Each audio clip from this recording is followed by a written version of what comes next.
Warlock mains, I know you all are looking for the next meta build to run after Starfire Protocol got nerfed hard, and I have it right here. This Void Warlock build has it all. We get infinite grenades which do massive damage and are great at taking down stronger enemies like champions, infinite healing through near 100% uptime of Devour, infinite volatile rounds which make our Void weapons super juiced up, and thanks to the new artifact mods this season, we can now generate Void breaches from our grenade kills so that we can get overshields on top as well now. Before you needed to shoehorn a repulsor brace weapon to get an overshield, but now you can get them directly from your grenade kills, making the infinite grenade gameplay loop even better. Honestly, with constant healing from Devour and now overshields, this build just became S tier. It was just lacking in survivability in previous seasons, but now it's invincible. Dim link for the build will be in my Discord, link for which will be in the comments or description below. So let's get into the core gameplay loop. We're using the exotic Warlock gauntlets, the Contraverse Hold, which when you hit an enemy with your grenade, it procs Chaotic Exchanger, which grants 2000% increased grenade regeneration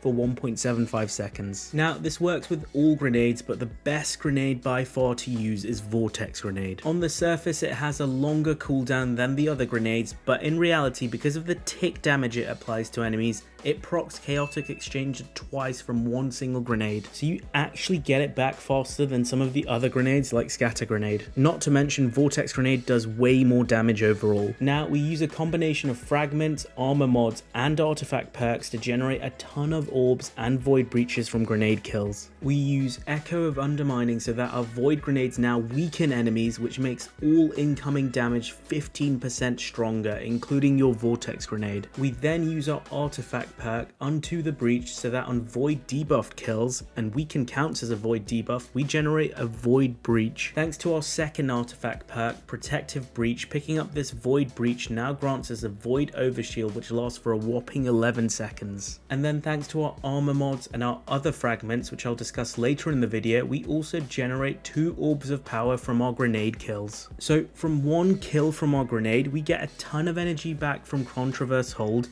overshield, we weaken the enemies, we get 2 orbs of power which give back even more grenade energy thanks to our mods, so that we can truly infinitely throw our grenades. And then because of our fragment, Echo of Instability, we have 100% uptime on volatile rounds because of our constant grenade kills. This not only causes your weapon to become juiced up and cause volatile explosions, but volatile debuffed enemies also drop void breaches, and thanks to our armor mods, we can also generate orbs of power from our weapons. Because of Devour, these weapon kills also give back grenade energy. Honestly, the synergy here is ridiculous. Literally everything gives you void breaches, everything gives you orbs of power, and everything gives you grenade energy back. And I haven't even touched on the aspects yet. The first aspect I run is Feed the Void, whereby any void ability kill, which includes our grenade and melee, triggers Devour, which instantly heals us and gives back a chunk of grenade energy. So this is further going to fuel our grenade spam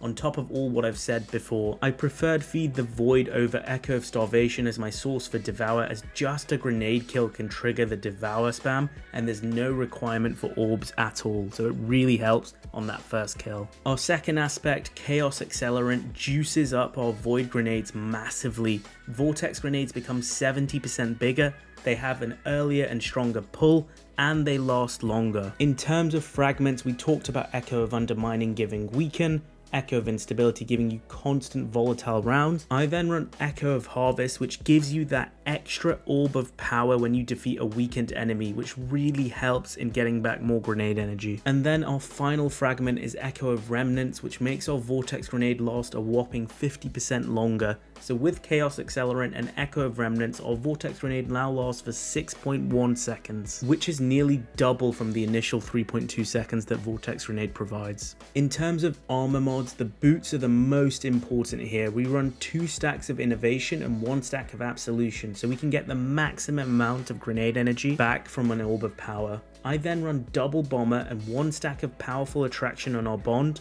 This means when we drop a rift, we gain back a further chunk of grenade energy, and we hoover up any nearby orbs, giving back even more grenade energy thanks to Powerful Attraction. You could run Reaper here instead of double Bomber, but it only spawns the orb after casting Rift from a weapon kill, and this is a grenade focused build. On my gloves, I run one firepower mod to generate orbs from grenade kills. This is what generates that first orb of power, and then Echo of Harvest generates the second. One grenade kickstart mod to gain back even more grenade energy, and then fastball so I can yeet my vortex grenades across the map. On my helmet, I run 2 stacks of Ashes to Asset to gain back more super energy from grenade kills, and 1 stack of Void Siphon so our Void weapon can also generate orbs of power, and then run the relevant resistance mods on your chest piece based on your activity. For your build distribution, your number 1 priority here is 100 discipline to minimize grenade cooldown time, then high resilience is your next priority to minimize incoming damage. Honestly, the rest of the stats don't matter as much. We have Devour, so you don't really need that high of a recovery.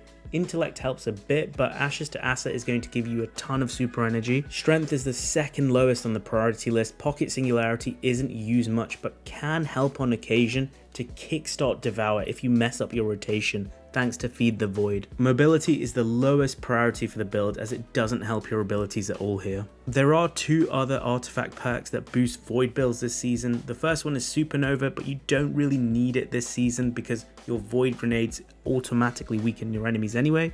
And then Squad Goals gives your teammates Devour when you have Devour and perform a finisher, which could be useful in fireteam based content. So there you have it, the Controverse Hold Warlock build that, thanks to the artifact perks this season, has become one of the best, if not the best, Warlock build for all PvE activities. If you liked what I talked about today, remember to smash the like button and subscribe to the channel for more Destiny builds, both PvE and PvP, as we get deeper into Season of the Deep. I'm Mr. Ronit, and that's it for today. Peace out, guys.